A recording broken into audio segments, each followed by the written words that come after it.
Today I visit with Skye Alexander on her role as the president of the Friends of the Kerrville Public Library. Hello, everyone. This is Tom Fox. Welcome back for another episode of the award-winning Hill Country Podcast.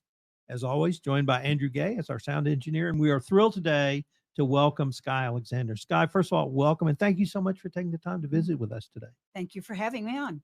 Skye, our listeners know you as the author of the Lizzie Crane mystery novel series, but today we're going to talk to you about a different hat you wear, and that's the Friends of the Library. Could you tell us what that role is and how you became involved with the Kerrville Library?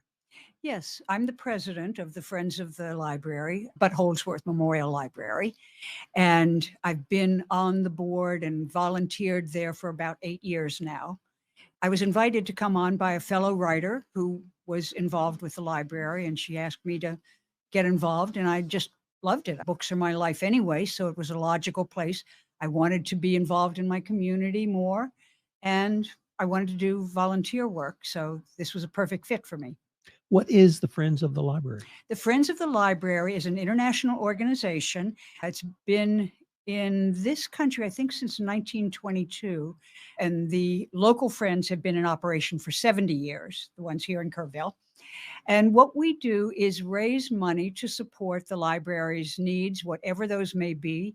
That can be programs, it can be infrastructure, it can be security systems. We buy books for them, all kinds of things, whatever they need that we judge to be within our budget and within our mandate. And so that's really what we have been doing lately, is funding a lot of the programs that the library needed and wasn't able to get money from other places such as the city. How do you raise funds for the library? We do it mostly through memberships and through book sales. People like yourself give us donations, and we have a wonderful bookstore that yours are the best books we have in our bookstore. And it's open every Wednesday from 1 to 3 and the second Saturday of every month from 10 to 4. And we have about 30,000 books, and we welcome people to come and join us and visit, browse, hopefully buy books to raise money to support the library. Now, when you say a bookstore in the basement of a library, many people think that sounds nice. I'm going to go in and see a few different titles of books nobody wants.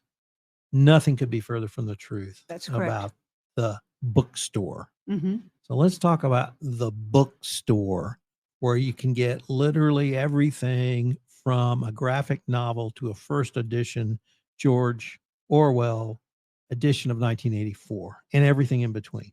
That's pretty much true. We have children's books, we have classics, we have cookbooks, we have art books, we have Texas history books, all kinds of novels. The biggest section is the mystery section. And pretty much anything that anybody is looking for. That doesn't mean we will have a book that somebody's looking for on any given day, because we don't know what's coming in. They're all donated to us by people like yourself, or they have been retired from the library. So in Texas, we always talk about money. So I'm going to talk about prices. You're going to talk about what? Prices. Oh, okay. And the bookstore. And to say they're competitive belies the word competitive. Yeah. You've got not first edition, but you've got hardback James Patterson, Alex Cross novels for 50 cents, up to my first edition Orwell, which was the stunning price of $100. Mm-hmm. And the prices are just frankly beyond belief. How can you raise money at the prices that I see in that bookstore? First of all, we don't pay anything for the books that we get. They're, as I said, they're all donated or retired from the library, and we don't pay our staff. We don't have to pay for the space that we occupy. I think we pay $1 a year or something like that. So we don't really have any overhead. And that enables us to offer the books to the public at a very reasonable price. We're thinking about going up 50 cents on a book this year because right now a paperback like mine would cost $1.50 and the hardbacks are $2.50, and we're tired of dealing with change. That's a great point. Let's talk about the volunteers. Okay. Because I tend to come on Saturday with my wife, so we can both enjoy the bookstore and pick up some books. And I tend to see the same people most weekends. That's correct. So talk about the volunteer staff. I think we have 22 people who are volunteer staff. And usually on Saturdays, you're right, it's about the same 8 people who come every Saturday. And that's for various reasons. Some of them have religious preferences that they don't work on Saturdays. Some have family responsibilities. Some just don't want to work on Saturdays. So you're right. It's usually me and the bookstore manager, and some of the other board members are usually there on Saturdays. You also have, I'm not sure I would call it special collections, but nicer books. Tell us about some of those. Don't talk about mine. Okay, I won't talk about yours. We try, first of all, to only have good quality books. That some of them do come in sets. We'll get donations of, a whole collection that somebody has. But we don't have anything that's got torn covers or dog-eared pages or anything that's marked up or damaged in any way. Some people do donate books that their dogs have chewed on. We throw them out. We recycle them, throw them out. But we really do want to make sure that what we are offering to the public is of quality. And most of the people who donate to us donate good quality books too. So I moved to Kerrville from Houston, and I was fortunate to go to one bookstore for about 38 years. And I learned there pretty quickly there's bookstore people. Are there bookstore people in Kerrville that you see on a regular basis? Yes, we have quite a few people who come every single Wednesday. We have some who come regularly on Saturdays, and then it's a real mixed bag. We have dealers also who come. They mostly come on Saturdays because they're coming from Houston or San Antonio or Austin, and they want to spend several hours. We're only open Wednesday for 2 hours at a time. But yes, we do have a very loyal clientele. The lack of a formal bookstore in Kerrville, I think, probably lends itself to that. Would that be fair? That we have what? The lack of a good bookstore in right. Kerrville? Yeah. That is, in my opinion, as an author and a reader, is a big deficit. As a bookstore person, I would certainly echo that. If our listeners wanted more information on the Friends of the Library, to make a donation, or even how would they donate a book, where can you direct them to, Skye? It's best if they donate, if they come in and on Wednesday afternoon when we're open, or on Saturday. Don't just leave them on the loading dock, because that's where we put the books that are not in good condition, that anybody who wants to take them can take them. So we prefer that people come in during our regular business hours.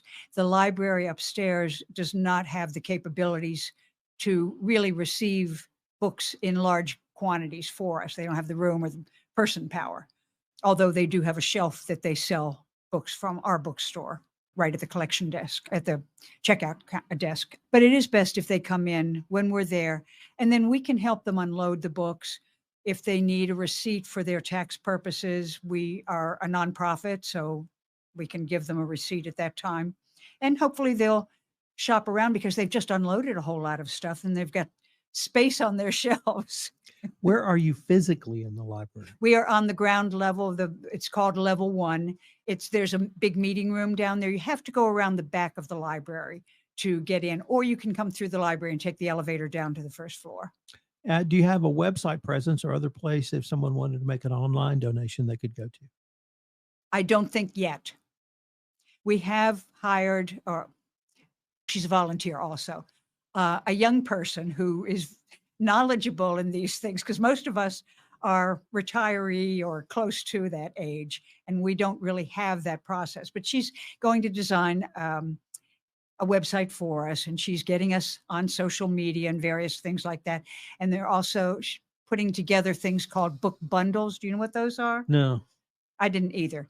Where people can have us specially pick books for them and have a box of, say, 5 or 6 books.